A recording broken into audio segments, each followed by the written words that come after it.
Mesdames et messieurs, bonsoir et bienvenue à ce flash d'information. Tout d'abord, notez qu'il est décédé en 2011. Monseigneur Dieudonné Yugubari, premier évêque d'Afrique francophone. Il aurait eu 100 ans cette année. À cet anniversaire, l'église famille du Burkina émet le vœu de voir l'homme bénéficier de la béatification. Pendant ce temps, il se tient à Kupela un colloque international sur le centenaire de Monseigneur Dieudonné Yugubari.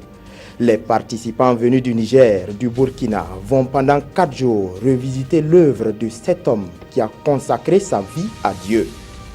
En Côte d'Ivoire, Alpha Bari et Tahirou Bari, reçus en audience par Alassane Ouattara. Les échanges se sont portés sur les récentes mutineries survenues en Côte d'Ivoire, de même que le prochain FESPACO prévu du 25 février au 4 mars avec la Côte d'Ivoire comme pays invité d'honneur. À la suite de son engagement de financer le PNDS à près de 100 milliards de francs CFA, le président de la Banque d'investissement et de développement de la CEDEAO a rendu une visite au président du Faso.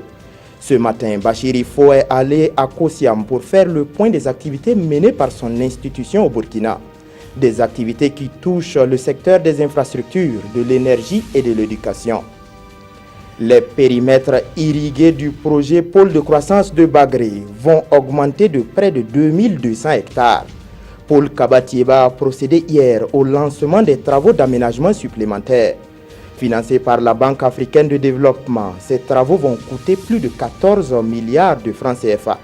Ces périmètres additionnels devraient permettre d'accroître la productivité et de créer des emplois.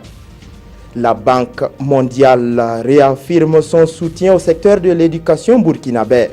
Elle a offert 33 véhicules tout-terrain au ministère de l'Éducation nationale et de l'alphabétisation.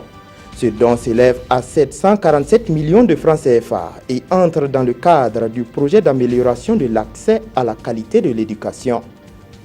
75 tonnes de produits contaminés au polychlorobisphényle ont été mis sous scellés dans des conteneurs par la Sonabel. Ces produits sont composés de transformateurs en fin de vie et d'huile usée par ces transformateurs. Ces conteneurs seront convoyés par voie maritime jusqu'à Lyon pour destruction. Après cette première opération d'élimination des déchets toxiques de la Sonabel, une seconde opération de 75 tonnes est également prévue dans les mois à venir. C'est tout pour ce flash d'information. Merci pour votre attention. Christine Koulibaly vous donne rendez-vous à 19 h pour d'autres actualités.